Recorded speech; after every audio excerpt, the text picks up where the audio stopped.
Dios nos bendiga mucho en esta hora. Vamos a seguir con nuestras clases de liderazgo. Liderazgo, amén. Dios nos bendiga en gran manera a todos, ¿cierto? Nuestra hermana está viniendo también hace poquito, pero cuando ella ya lleve tiempo van a venir hermanas nuevas, ¿cierto? Y ya usted después no va a ser nueva, ya va a llevar tiempo. Entonces usted también va a tener que ayudar a nuestra hermana Ana a liderar a las demás hermanas. Yo no sé ni las canciones, pero me las sigo. Amén. Sí, pues ya con el tiempo se las va a aprender. Mire, y ya, Tatita, yo le digo ese día cuando vine el domingo, no había luz en la noche. Y yo me dio susto porque no veo nada, no puedo caer. Y tengo los huesitos muy malos. Amén. Y me caigo, me los quedo. Me dijo, hace doctor, usted no se quiere. Y estoy ahí mirando donde me voy más parejo, pues no veía nada. Cuando me para un ángel de allá al frente, estaba oscuro, me viene a buscar una señora y me toma y me lleva hasta la casa. Amén. Amén. Porque así es Dios. Amén. El que habita en el abrigo del Altísimo morará bajo la sombra del Omnipotente. Dios nos va a cuidar si nuestra intención es seguir y crecer. Amén. Amén. Porque Dios nos cuida. Amén. Entonces todos tenemos que empezar a crecer en el conocimiento de Dios y en el conocimiento de también poder ayudar a la obra de Dios. ¿Ven? Nosotros tenemos que ayudar a nuestro pastor y tenemos que también ayudar a la esposa del pastor, que es nuestra hermana Ana. Amén. Y todos tenemos que hacer ese trabajo. Por eso esta clase de liderazgo. Hoy vamos a hablar de mentores profundos. Mentores profundos. ¿Por qué nuestros mentores no profundizan tanto como quisiéramos? ¿Por qué nuestros mentores no profundizan tanto como quisiéramos? Bien. En todas las culturas, siempre los líderes, tanto sean los reyes, etcétera, etcétera, presidentes, como sean todas las culturas, en toda la época, todos los líderes han tenido un grupo de personas que lo estaban ayudando. Y así dentro de la Biblia también.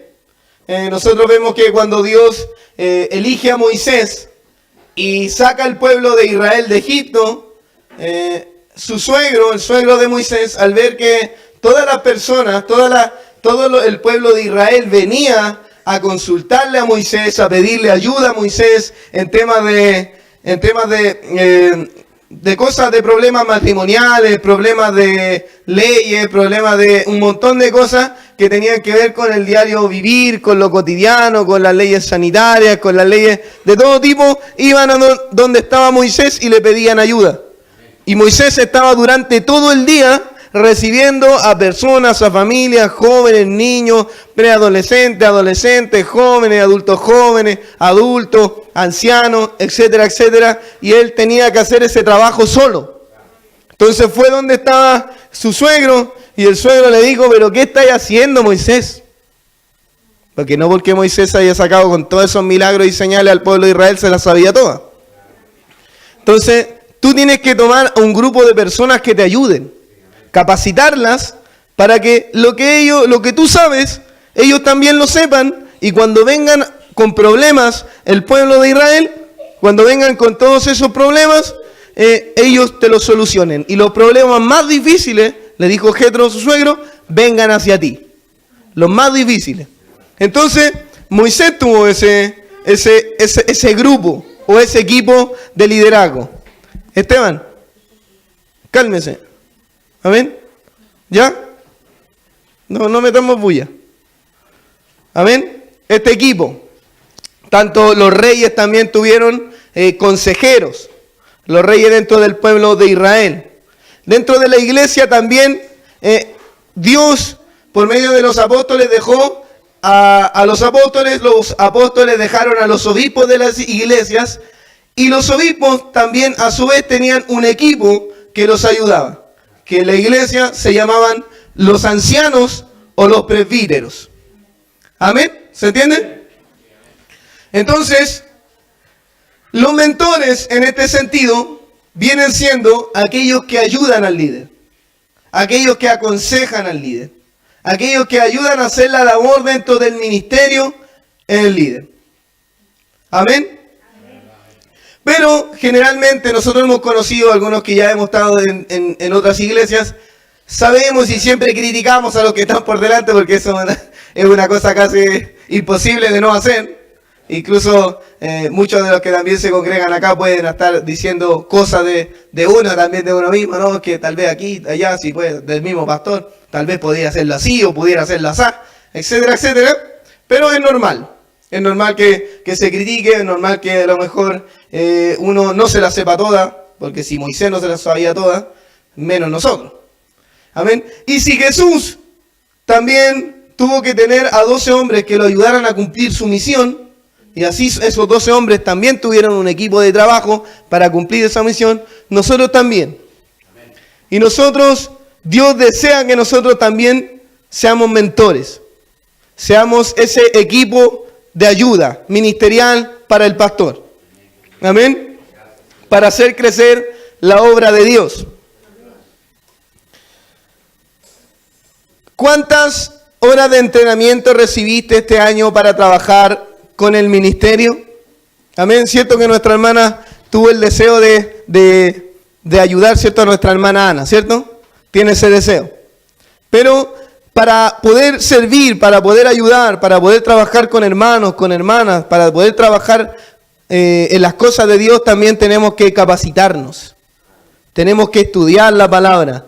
Tenemos que saber estudiar la Biblia en primera instancia y luego libros también para poder ayudarnos a entender a los hermanos, para poder trabajar con los hermanos, para poder ser un buen líder, para ser empático, para ser un buen líder.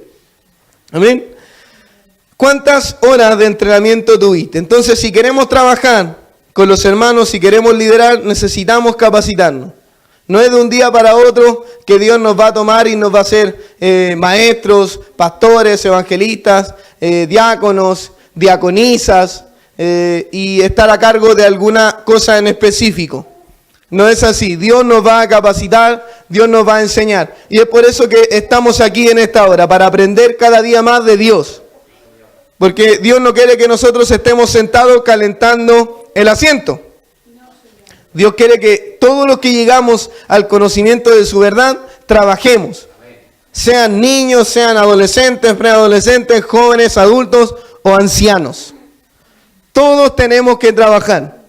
Todos tenemos que predicar. Todos tenemos que hacer que los demás conozcan a Jesús y se puedan salvar de la condenación del infierno. Y puedan estar con Jesucristo. Mire, una madre fue a inscribir a su hijo de 4 años a una organización futbolística de jóvenes. Y le preguntaron si quería ser voluntaria para ayudar a entrenar a su equipo. Ella pensó, son niños de 4 años. ¿Qué tan difícil puede ser?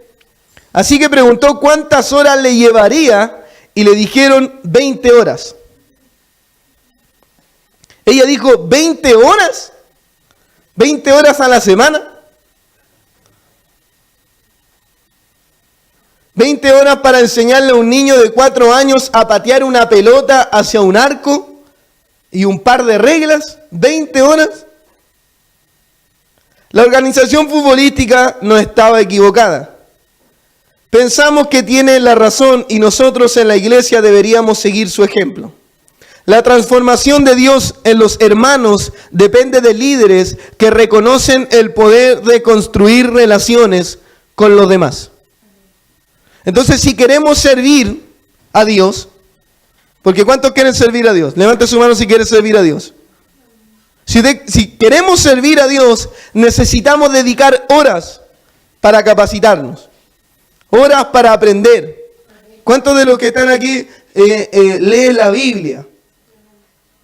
Tenemos que leer la Biblia de Génesis hasta Apocalipsis, tenemos que leerla. No es imposible, como algunos dicen, no es imposible, menos con la tecnología que tenemos ahora.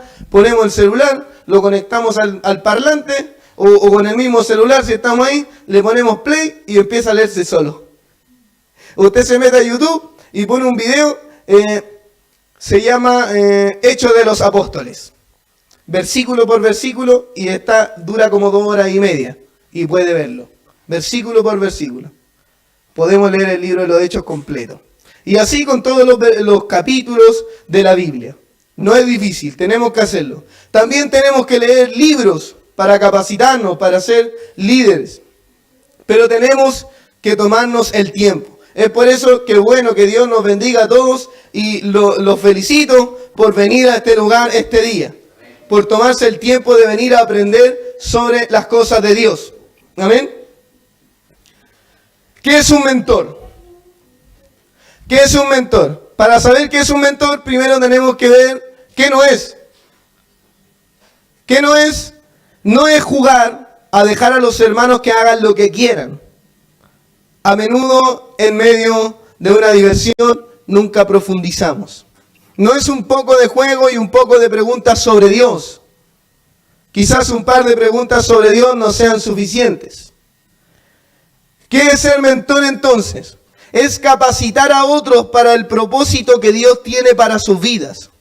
Más y más líderes de iglesias se están dando cuenta del valor de un mentor para ayudar a los hermanos a enamorarse de Jesús. Ya sea que tome la relación de tú a tú, o de grupos pequeños, o de grupos grandes. Pero un mentor es influenciar a los demás para que puedan incorporar las enseñanzas, los principios, las conductas, los hábitos de Jesús en sus vidas y que se enamoren cada día de Jesús. Tenemos que hacer que los hermanos se enamoren de Jesús. Ese es nuestro trabajo. Tenemos que hacer que los hermanos incorporen la Escritura, la Biblia, sus principios, sus mandamientos en su vida. Amén. Mitos sobre la función de un mentor que nos mantienen en lo superficial. El primer mito, el mito número 1. Algo es mejor que nada. Algo es mejor que nada. Las nuevas investigaciones nos dicen que no siempre es verdad. A veces algo en realidad es peor que nada.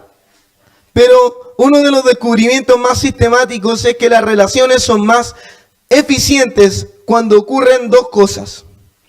Los adultos y los hermanos se reúnen al menos 10 horas al mes. 10 horas al mes. Y esto no se trata de reuniones solamente. Es reunirse también a tomar una taza de té, a conversar, invitarlo a salir. No se trata solamente de venir, ser líder, no es solamente venir a ganarse detrás del púlpito y enseñar y después irse para la casa. Sino también es profundizar en una relación más cercana con los hermanos. ¿Por qué un hermano el domingo no vino? ¿Alguien se preocupó del hermano que no vino? ¿De los que estamos aquí? Dijo, oh, faltó este hermano, faltó esta hermana. Lo voy a llamar. Le voy a escribir. Si no lo hemos hecho, tenemos que empezar a hacerlo. ¿Amén? Entonces muchas veces, algo, así como algo pequeño, no, si estar aquí nomás, reunirnos nomás, eso de repente es peor que hacer nada. Tenemos que hacer más, tenemos que dedicar más tiempo con aquellos que vamos a estar liderando. Las investigaciones seculares han examinado los efectos de un mentor en la autoestima, las relaciones familiares, la abstinencia de drogas y alcohol, la asistencia y el desempeño escolar. Mire, esto se trata de jóvenes. Esto se trata con los jóvenes. Cuando una persona, un adulto, un líder, un mentor, sea por ejemplo dentro de un grupo de jóvenes cristianos, el líder cristiano, el líder de jóvenes en este sentido, tiene un buen liderazgo y está cercano a la persona y comparte y tiene una relación súper profunda con él, ese líder hace que los niveles de drogas, por ejemplo, en esos niños vulnerables o jóvenes vulnerables bajen. Cuando un líder está más cercano de ese joven, hace que la depresión baje, que su nivel de consumir drogas también baje, y muchos otros comportamientos dañinos. Incluso cuando un joven tiene un buen líder, rinde mucho más en la escuela. Tiene muchas mejores notas. La mala noticia es que si los adultos se reúnen con estos jóvenes problemáticos por menos de 6 meses, tienden a tener índices menores de todo lo que mencionamos anteriormente.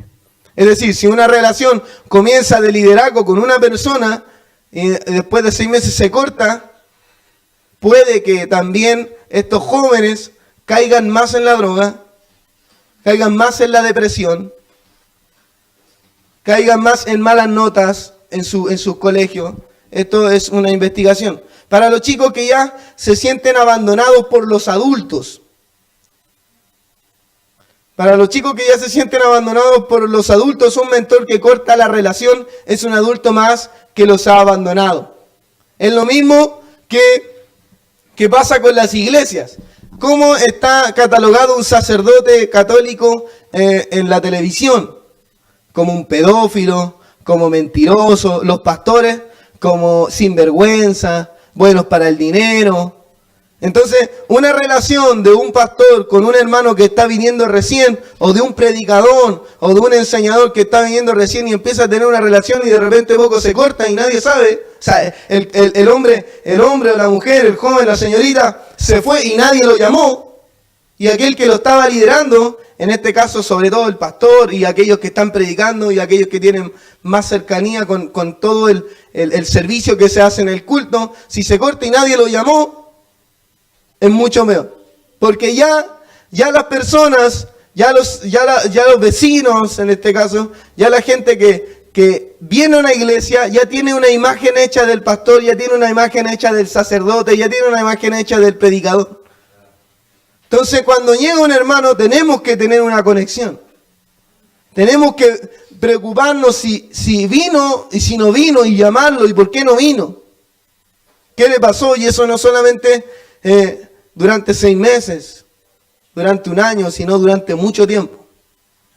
¿Hasta qué? Hasta que el hermano o la hermana sea madura en el Señor y pueda estar aquí independiente de todas las cosas que pasen o sucedan.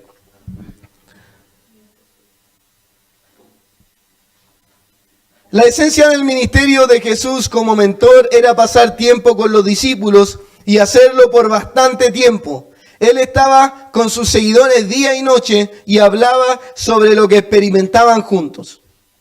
¿Por qué Jesús pasó tanto tiempo con sus discípulos?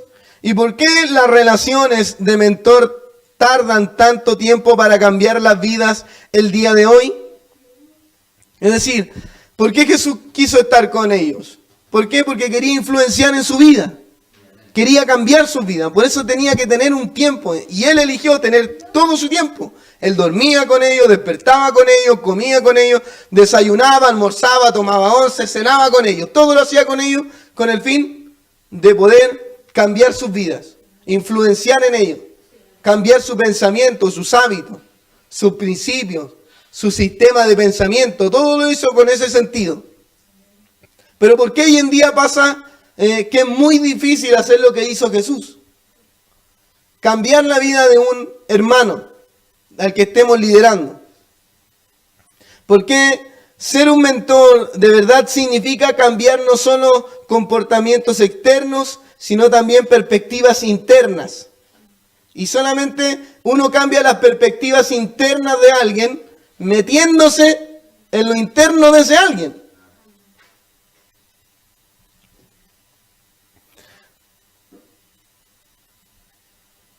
Dallas Willard escribe: una de las debilidades más grandes de nuestra enseñanza y liderazgo es que pasamos tanto tiempo tratando de que la gente haga las cosas que la gente buena debe hacer sin cambiar lo que realmente creen. En otro lugar dice: francamente necesitamos hacer mucho menos de este manejo de las acciones, especialmente con la gente joven. Necesitamos concentrarnos en cambiar las mentes de aquellos que alcanzamos y servimos. Entonces nosotros queremos que cambie su manera de vestir, que cambie su manera de hablar, que cambie su manera, su actitud. Pero le decimos siempre a los hermanos, a las personas, que cambien cierta cosa externa. Pero lo primero que tenemos que hacer es que cambie su mentalidad, el fondo, el por qué va a cambiar. ¿Por qué ella o él tiene que vestirse de otra manera?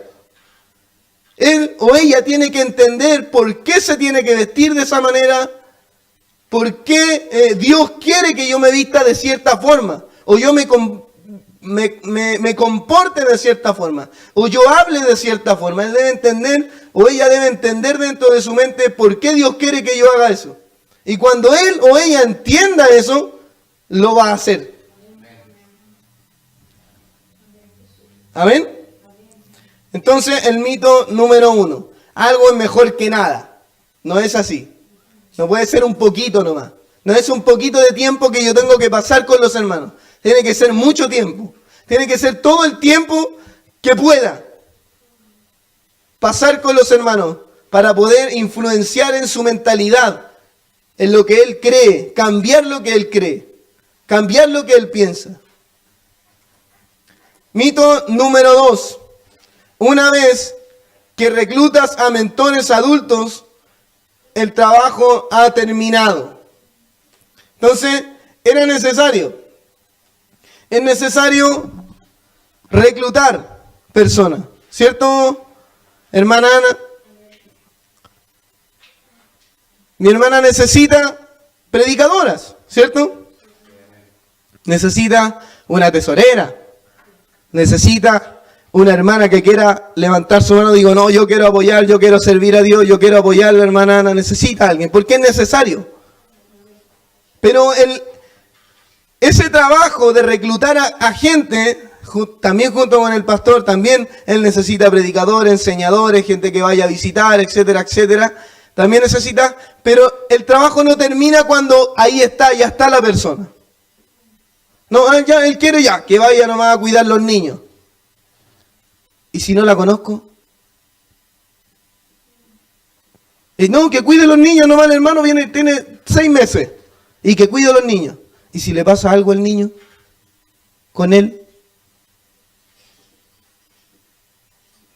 ¿Ha escuchado historias de iglesias? Yo escuché una vecina de por aquí me contó que cuando era niña, un pastor o un predicador la tocó. Imagínense. Por eso no iba a la iglesia cristiana. Entonces uno se va, no, qué horrible, qué feo. Pero imagínense, ¿quién reclutó a esa persona para que trabajara con niños y niñas?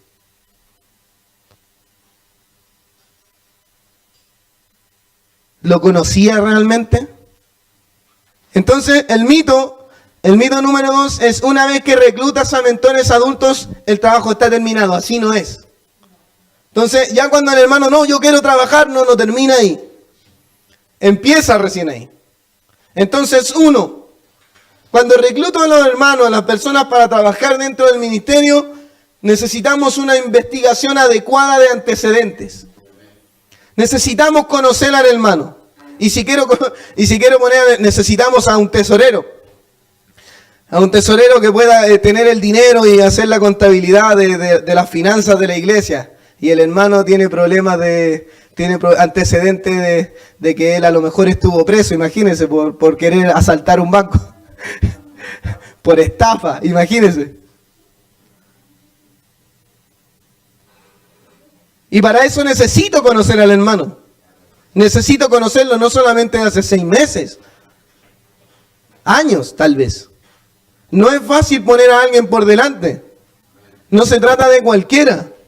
Entonces, ese alguien, ese hermano, necesitamos conocerla, sea hermano, sea hermana. Necesitamos tener una investigación adecuada. ¿Lo conoces realmente? ¿En verdad puedes confiar en él? Si quieres que acosen a tus jóvenes, acepta a cualquiera. Si quieres que acosen a tu señorita, acepta a cualquiera. Si quieres que acosen a tu esposo, acepta a cualquiera que trabaje contigo. Si quieres que toquen a los niños, tal vez, también elige a cualquier persona, a cualquier hombre. Pero si no queremos eso, si queremos que las cosas sean santas, sean buenas y tengan objetivos claros que se cumplan, necesitamos investigar. Necesitamos saber con quiénes vamos a trabajar. Y nosotros los que vamos a trabajar con el pastor o la hermana Ana, también tenemos que ser transparentes. Todos nosotros tenemos que ser transparentes, tenemos que conocer a nuestro pastor. Tenemos que conocer a nuestra hermana Ana. Tengo que conocer a nuestra hermana, a nuestro pastor. Él nos tiene que conocer a nosotros. Y si el hermano no está casado y y convive solamente y no está casado, también. ¿Y cuántos hijos tengo? ¿Cuántos viven en mi casa? El pastor tiene que saber nuestra vida, porque él no puede meter a cualquiera a trabajar con nosotros. ¿Cierto, pastor? No puede trabajar porque estamos trabajando con la iglesia de Dios. La iglesia de Dios es santa. Dios nos ama a cada uno de nosotros. Él no quiere que ocurran cosas malas, Él no quiere que nadie salga afectado. Él nos ama, Él nos desea, Él nos cuida. La Biblia dice, y el mismo Señor dice, que nosotros somos su especial tesoro. Entonces, necesita el Señor a hombres y a mujeres que tengan una afinidad con su pastor. Que tengan una afinidad con la hermana Ana. Que el pastor conozca de su vida. Imagínense el pastor, ¿cuántos han invitado a su casa a tomar once a su pastor? A la hermana Ana. ¿Cierto? Tenemos que conocernos. Él nos tiene que conocer, nosotros tenemos que conocerlo a Él. Amén. Y si viene un hermano de otra iglesia, imagínense, y quiere trabajar con jóvenes, y en la otra iglesia se fue porque pasó algo medio extraño, medio complicado. Tenemos que conocer. El trabajo de formar ese equipo, esos mentores, no acaba cuando uno levanta la mano. Tenemos que conocernos. Por eso Dios desea personas intachables. Si nosotros nos ponemos a estudiar las Escrituras, cuando Pablo le recomienda a Timoteo, dice hombres intachables, maridos de una sola mujer, etcétera, etcétera. Un montón de requisitos para personas que desean trabajar con Dios. Se han puesto a prueba, incluso tal vez 1 año, 2 años, para poder servir. Ya aquí estamos hablando en palabras más grandes, si estamos hablando de pastores, de obispos, de ministros, de ancianos, de presbíteros. Pero hay requisitos. ¿Por qué le dijo eso Pablo a Timoteo? Porque Timoteo tenía que saber con quién estaba trabajando. ¿Cierto? Nosotros así a la misma vez tenemos que conocer también a nuestro pastor. Tenemos que saber de dónde él viene, qué es lo que él cree. Imagínense cuánta gente fue a un concierto cristiano, una iglesia cristiana, que hoy hace poco estuvo ocurriendo en el mundo cristiano de aquí de Chile, y fueron a ver a un hombre, a un predicador, Cashi Luna. Fueron a ver a Cashi Luna, un hombre que dijo que él era Jehová Junior. Un hombre que dijo esto: traiga también su dinero, traiga, Dios le va a multiplicar. Déjeme su auto, su casa, tráigala nomás. Personas que ni siquiera conocen la Escritura. Entonces también nosotros tenemos que conocer a nuestro pastor. ¿Quién es nuestro pastor? ¿Qué es lo que cree nuestro pastor? ¿Amén? Entonces, ¿cuántos van a invitar a su casa al pastor? Para que vaya a tomar once con usted. Para que bendiga la casa. ¿Cierto? Tenemos que conocernos. Vamos a trabajar juntos. ¿Cierto? Y el pastor tiene que saber nuestra vida. ¿Qué es lo que está ocurriendo en nuestra vida? Y si tenemos un problema, no sé, problema matrimonial, y a lo mejor, no sé, el pastor tiene que saber, porque a lo mejor tal vez, no sé, no puedo, estoy en un proceso medio complicado de mi vida, entonces tengo que saber qué pasa, qué ocurre. En esto yo estoy un poco más calmado, pastor, necesito que usted me entienda. El pastor tiene que conocernos. Pastor sabe que estoy en un proceso, estoy medio complicado con mi estudio, no sé, mi polola, esto otro, mi novia, etcétera, etcétera. Y un montón de cosas el pastor tiene que saberlas. Nosotros tenemos que tener comunión con el pastor. El pastor tiene que saber. tenemos que conocer a nuestro pastor y nuestro pastor tiene que conocernos a nosotros. Porque vamos a trabajar juntos. Tenemos que ser transparentes, sobre todo con nuestro pastor. ¿Amén? Entonces, se hace una investigación adecuada de antecedentes. ¿Cierto? Una investigación. Y así nosotros también, nuestro hermano Esteban va a liderar iglesias también. Él va a fundar iglesias tal vez, si Dios se lo permite. Imagínense, también va a tener que tener su propio equipo de hermanos y hermanas. Y no va a poder poner a cualquiera, va a tener a su esposa también ayudándole. ¿Cierto? Entonces, tenemos que saber estas cosas.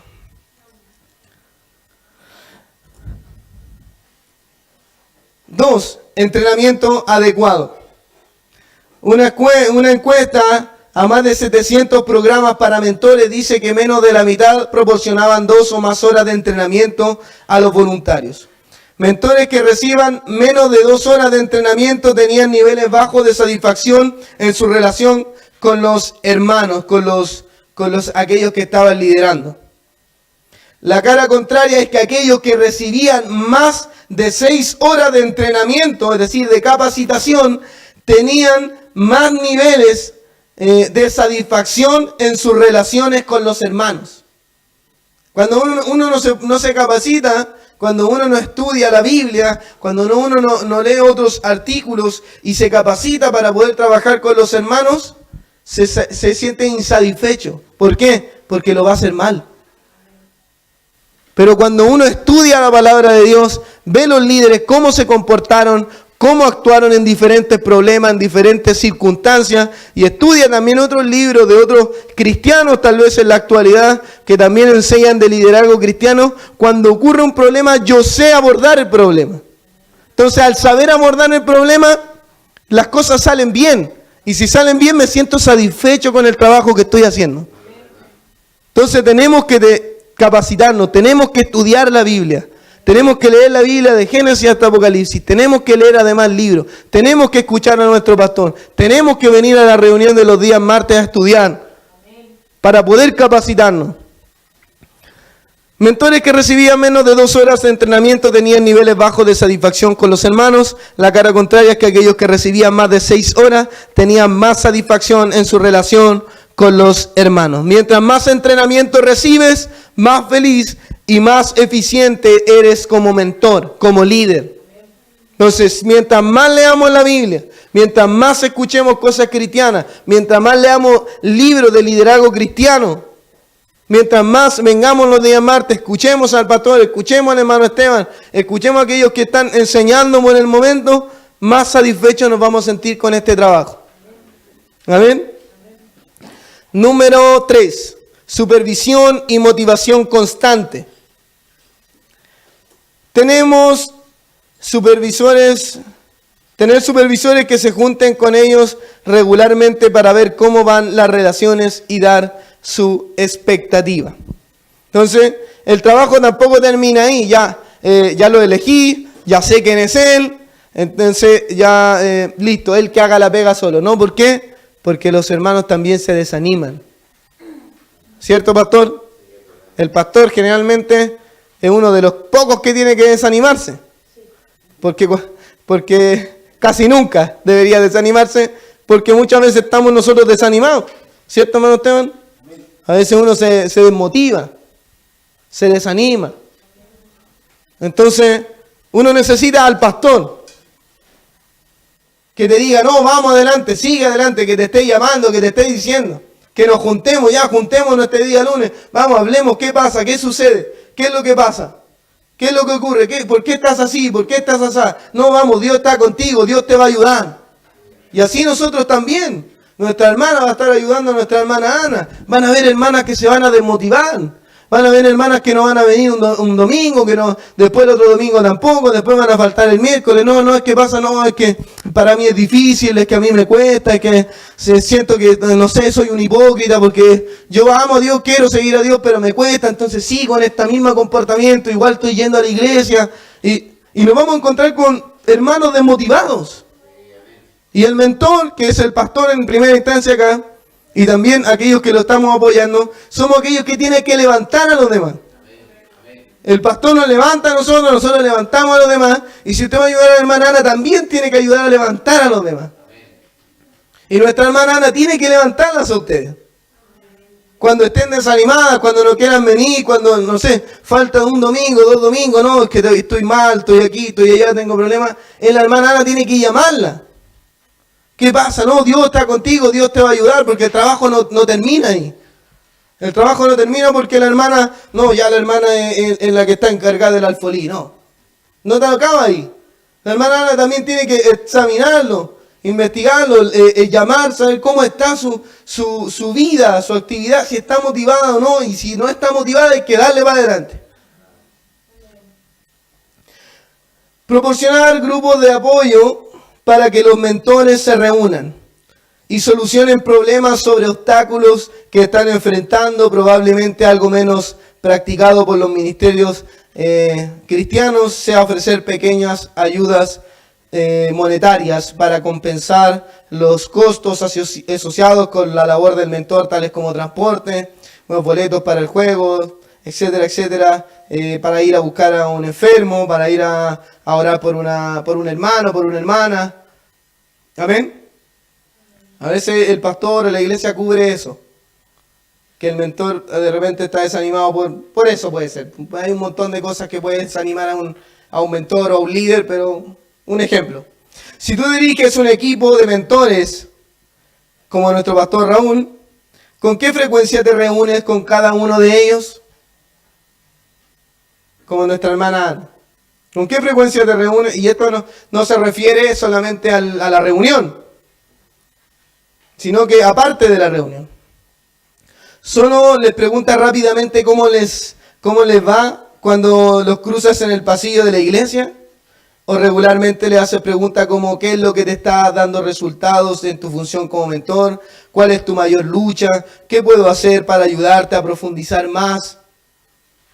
Si tú no eres líder de equipo, pero eres mentor de otros hermanos, ¿qué puedes hacer para obtener el apoyo que necesitas? ¿Hay alguien con quien te puedas reunir regularmente que pudiera ser un mentor para ti? ¿O podrías reunir a algunos otros mentores para tomar un café, orar y condolecerse por lo difícil que puede ser ocuparse de los demás hermanos a medida que fortaleces a los otros? Tú también necesitas ser fortalecido. El pastor también tiene que ser fortalecido. Nosotros también. Aquellos que lo ayudamos. Las hermanas que van a ayudar a nuestra hermana también tiene que ser fortalecida. También tienen que invitarla a tomar un té a la casa para conversar. ¿Cierto? Mito 3. Tú puedes convertirte en el mentor estrella.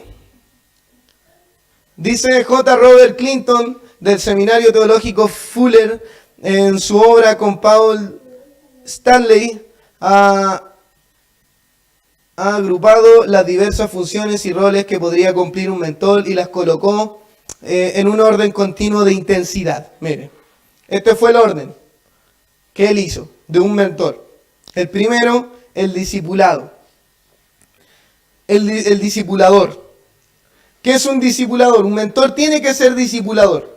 Todos los mentores, todos aquellos que van a estar trabajando con la hermana y todos aquellos que vamos a estar trabajando con nuestro pastor Raúl, tenemos que ser discipuladores. ¿Qué significa capacitar a alguien en cuanto a los fundamentos de seguir a Cristo? Es crucial para los hermanos a medida que comienzan su camino espiritual. Es el orden que hizo este predicador. Cada mentor tiene que ser también un entrenador. ¿Quién es un entrenador? Es el que le da a los hermanos motivación, habilidades y la aplicación que necesita para llevar a cabo una tarea o desafío. Entonces cada mentor también tiene que ser un entrenador, un motivador, que en palabras actuales se dice los coach. Aquellos que están siempre motivándote, alentándote, tirándote para arriba, diciendo, no, tú puedes, no, si tú, no importa tu edad, no importa si eres joven o viejo, tú puedes porque Dios está contigo. Cada mentor también tiene que ser un consejero Un consejero provee asesoramiento crítico y perspectiva que ayuda a los hermanos a llevar adelante sus vidas y sus relaciones. En ocasiones esto puede darse a través de terapia profesional también. El pastor tiene que ser consejero. Nosotros podemos ir donde el pastor y preguntarle cosas. Porque Dios le ha dado el ministerio. Lo ha capacitado también. Y él tiene el Espíritu Santo. Entonces él es un consejero, pero todos los mentores también tienen que ser consejeros. También tenemos la capacidad de poder, tenemos que tener la capacidad de poder ayudar a otro hermano, de aconsejar a otro hermano. Y para eso también tenemos que conocer también la Escritura. Por eso la importancia de leer la Biblia de Génesis hasta Apocalipsis. Y hago énfasis en eso, de Génesis hasta Apocalipsis, todo. De principio a fin. Tenemos que saber. ¿Por qué? Porque lo que dice la Biblia es lo que piensa Dios. Y si conocemos y sabemos lo que Dios piensa, podemos dar un consejo inspirado en lo que Dios quiere para esa persona. 4. Cada mentor tiene que ser un maestro. El maestro es el que ayuda a los hermanos a entender cómo se relaciona Dios en sus vidas mediante discusiones, estudios bíblicos como ahora, grupos pequeños, grupos grandes o conversaciones personales uno a uno. Si el hermano quiere, no, pero ¿por qué? ¿Qué pasa con la predestinación? ¿Qué pasa con el libre albedrío? ¿Qué pasa con el bautismo? ¿Cómo es el bautismo? ¿Cómo es Dios? ¿Quién es Dios? ¿Cuáles son los atributos de Dios? ¿Cómo fue Jesús? ¿Por qué Jesús hizo esto? ¿Por qué Jesús se bautizó? ¿Por qué si Jesús es Dios tuvo que recibir el Espíritu Santo? Y cosas sobre Dios. ¿O cómo yo puedo llevar estas cosas bíblicas, estos conceptos a mi vida cotidiana? ¿Cómo puedo yo ser más santo en mi vida con los principios y los conceptos que Dios dice en su Biblia? Y entonces el mentor tiene que también ser un maestro. Tiene que poder ayudar al hermano a entregarle ese conocimiento que necesita a través de la Biblia. Un mentor también tiene que ser un modelo. Y aquí tenemos a dos grandes modelos para nosotros. Nuestro pastor Raúl, nuestra hermana Ana. Un modelo es un mentor menos intencionado que le permite a cualquiera recibir o prestar atención a otras personas quienes admiran, aunque sea a la distancia. Por ejemplo, el pastor no me enseña cómo tengo que venir a predicar, cómo tengo que vestirme para venir a predicar. Pero yo a mirar al pastor Raúl cuando predica, yo sé cómo debo vestirme, por ejemplo, sin preguntarle. ¿Por qué? Porque para mí es un modelo. Entonces, no sé, por ejemplo, cómo trata el pastor a su esposa cuando está junto con los hermanos. Yo no necesito preguntarle cómo la trata, sino que la miro cómo él trata a su esposa cuando está junto con ella y junto con nosotros a lo lejos. Entonces, para mí él es un modelo. Yo lo miro sus actitudes, sus formas, cómo él se viste, cómo él habla, cómo él transmite las cosas, cómo él enseña. Sin preguntarle, él es un modelo para mí. Entonces, cada mentor, cada líder, cada mujer que está trabajando con otras mujeres, tiene que ser un modelo para la otra. Tiene que ser un ejemplo. Entonces, cuando usted mira a la hermana, cuando usted diga, no, ¿cómo tengo que venir vestida? Usted mire a la hermana Ana. Mire al pastor Raúl. ¿Cómo tengo que venir vestido? Mira al pastor Raúl. ¿Cómo tengo que hablar? Mira al pastor Raúl cómo habla. Si él dice garabato, entonces tienes que decir garabato. ¿Por qué? Porque él no puede hacer algo que no practica, que no puede hacer algo que está enseñando y a la vez no está haciendo. Entonces, si yo quiero saber cómo tengo que comportarme dentro de la reunión, por ejemplo, tengo que mirar al pastor Raúl, tengo que mirar al hermano Esteban. Él saca su celular en medio de la reunión. No lo saca, entonces no está bien sacar el celular en medio de la reunión, por ejemplo. ¿Por qué? Porque para mí él es un modelo. Él no saca su celular para ver Facebook dentro de la reunión. Entonces, sin preguntarle, yo al mirarlo a lo lejos, sé que no se puede hacer eso, por ejemplo. Y así, todos los mentores debemos ser modelos, debemos ser ejemplo para los demás. Entonces, para que cuando los hermanos nos miren, nos vean, nos escuchen, sepan cómo tienen que vestir, o cómo hablar, o cómo decir, o cómo pensar. Tenemos que todos los mentores, todos aquellos que ya estamos trabajando con hermanos, o queremos trabajar con hermanos o hermanas, debemos ser modelos. Por lo tanto, dice, para algunos hermanos somos discipuladores, para otros somos entrenadores, aquellos que motivan, para otros somos simplemente un modelo de cómo tratar de seguir a Jesús cuando el mundo lo hace difícil. Entonces, para algunos hermanos que quieren venir a entender las Escrituras, yo soy un maestro y tengo que serlo. Pero a veces hay hermanos que están desmotivados, que no están viniendo a reunión. Entonces, para esos hermanos, yo como mentor, ¿qué tengo que hacer? Un entrenador, alguien que lo motive, que lo aliente, que le diga, no, vamos, tú puedes, Dios está contigo. Para otros, que a lo mejor están más cercanos a mí y a lo mejor no tienen buenas reacciones en diferentes tipos de problemas o de circunstancias, para él yo tengo que ser un discipulador. Él tiene que verme a mí en la vida cotidiana, cómo yo reacciono ante el problema. Y a través de la Biblia yo enseñarle cómo se comportó Jesús en ese problema y cómo lo hago yo en ese problema también, igual que Jesús. Entonces yo para otros tengo que ser un discipulador. Y para otros también tengo que ser un modelo de cómo hablar, de cómo moverme, de cómo vestirme, de cómo decir, cómo tratar a los demás. ¿Amén? No sé si se entiende más o menos el concepto. ¿Amén? Entonces, tenemos que ser mentores. Pero no tenemos que ser mentores superficiales. Tenemos que ser mentores profundos. ¿Amén? Y para terminar, me gustaría leer un artículo que encontré muy interesante de un pastor. Se llama Esteban Obando. Lo voy a leer. De repente uno es como mentor, se desmotiva, o a lo mejor tiene expectativas que no son las expectativas que debería tener, y como no las tengo, como no dan los resultados, no dan la expectativa que yo tenía, me desanimo, me desmotivo. Y encontré este comentario.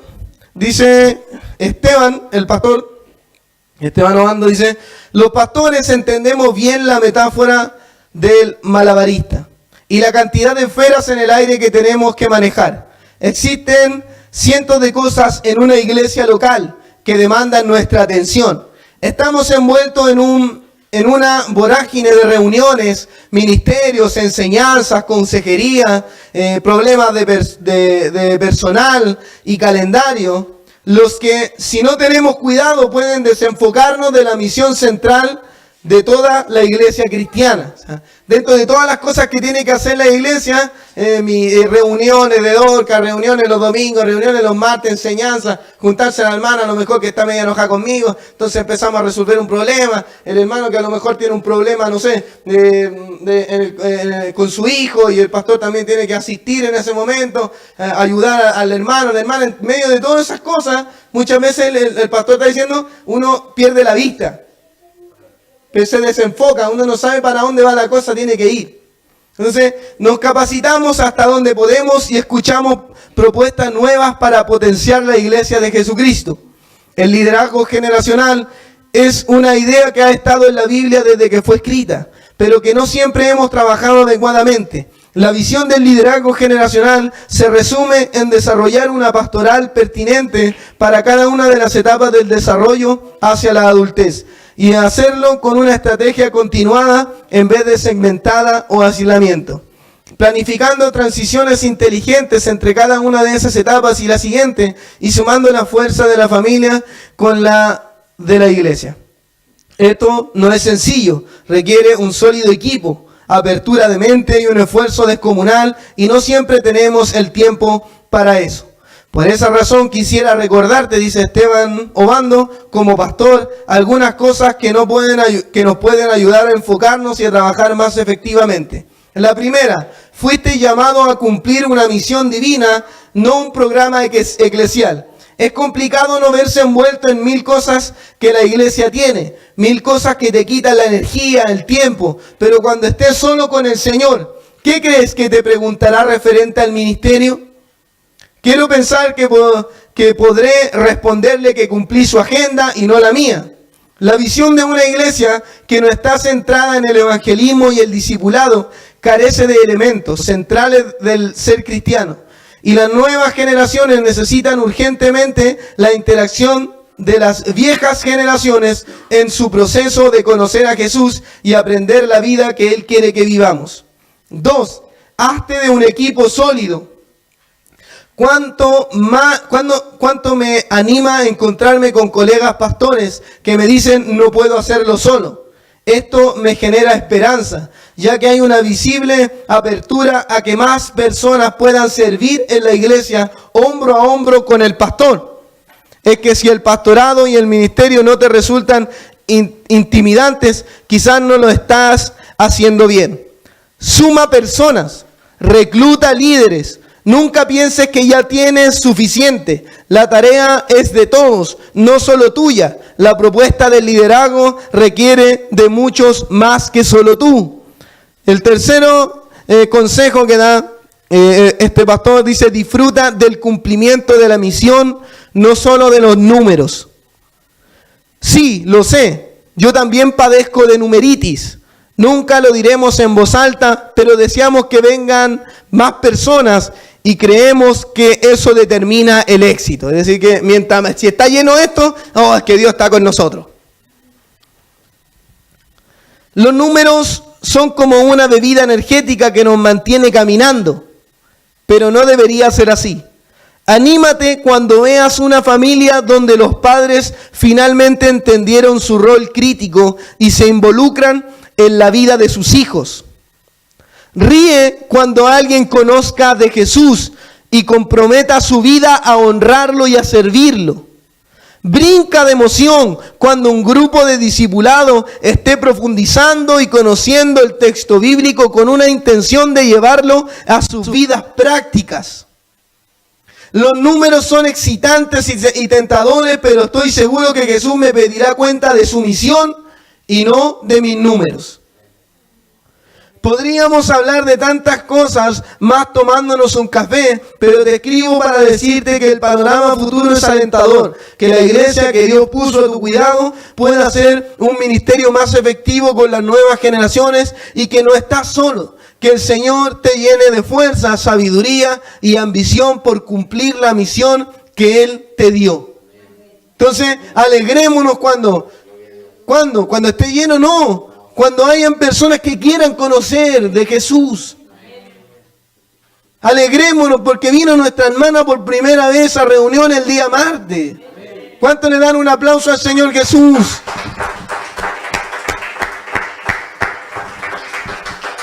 Cierto que un día vino el domingo pasado, éramos 40 y ahora somos 20, 25. No, si lo importante no es los números. Nosotros todos queremos que vengan muchos.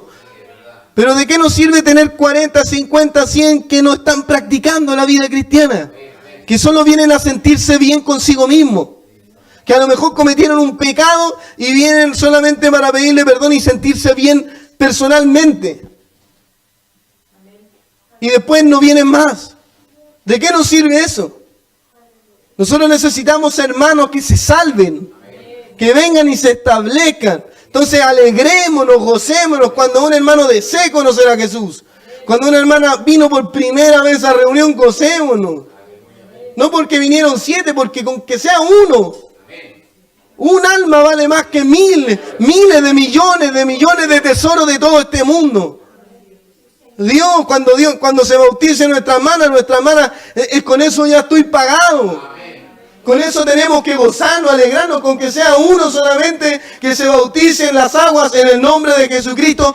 En el cielo hay alegría, en el cielo hay gozo. Cuando se bauticen nuestras hermanas, Dios va a estar alegre, contento, feliz.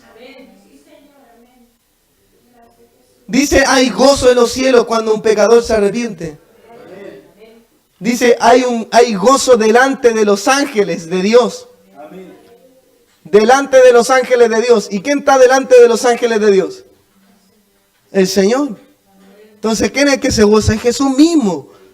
Está en los cielos, sentado en su trono, y cuando uno se bautiza, Él está feliz, contento, alegre. Jesús está contento porque mi hermana pudo venir. Jesús está contento. Por eso cuando usted vino el otro día también Él la protegió porque estaba feliz. Porque Él no la va a dejar nunca. Amén. Pongámonos de pie, por favor. Jesús nos bendiga en gran manera. Incline su rostro, Padre Celestial. Muchas gracias por esta reunión, Señor. Gracias porque pudimos hablar con usted, orar, Señor, y cantarle, Jesús. Pudimos entonar canciones, Señor. Abra nuestros entendimientos cada día, Padre Celestial. Y ayúdenos, Señor. Queremos ser líderes efectivos. Queremos hermanas y hermanos que puedan cumplir este trabajo de servir a su iglesia, Señor. Aquellos que por usted, Señor, murió, Jesús. Por aquellos que usted derramó su sangre preciosa. Ayúdenos a entender que este trabajo, Señor, no es cualquier trabajo, Señor. Que este trabajo es más importante que mi trabajo secular. Que este lugar es más importante.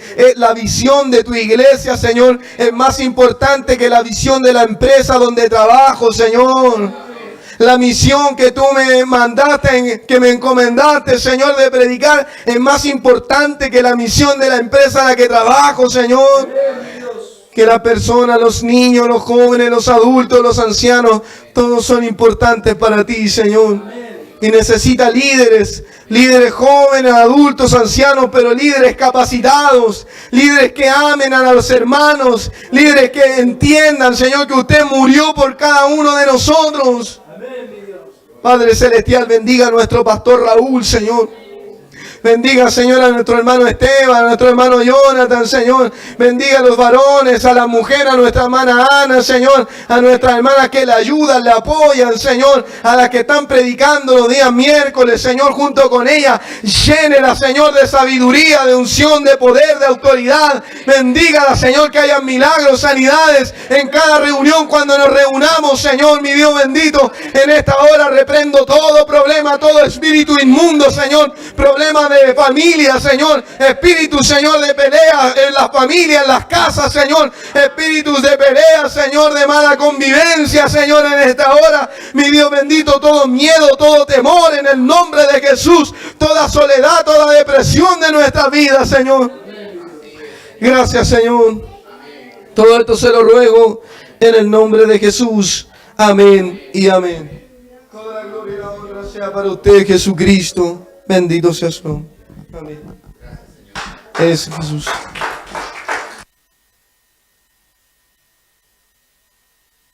Pídase de su hermana, de su hermano. Abrácelo.